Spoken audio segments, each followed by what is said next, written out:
ವಿನಂತಿ. ವೆಂಕಟೇಶಣ್ಣ ಅವರು ಹೇಳ್ತಾ ಇದ್ದಾರೆ ಸೋದ್ರಪಾಲನ ಸೆಂಟರ್ಗಳಿಗೂ ಪ್ರಸಾದದ ವ್ಯವಸ್ಥೆ ಇದೆ. ಪ್ರಸಾದವನ್ನು ತಗೊಂಡು ಆನಂತರ ತಾವು ಮಾಡಬೇಕಾಗಿ ವಿನಂತಿ. ಆಮೇಲೆ ಕುಂಕುಮಾರ್ಚನೆ ಬರಬೇಕಾಗಿ ವಿನಂತಿ.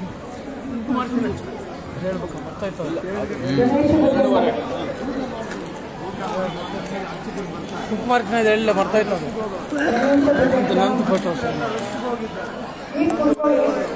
ದಯವಿಟ್ಟು ಯಾರು ಮಾತ್ರ ನೀರು ಬೇಕು ಅವ್ರು ಮಾತ್ರ ಕೇಳಿ.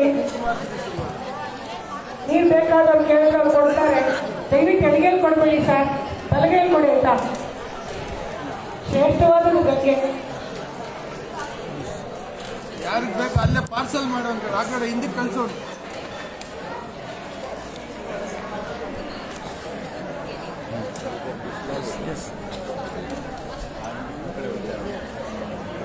ಅಮ್ಮ ಯಾರು ಖಾಲಿ ಆಗಮ್ಮ.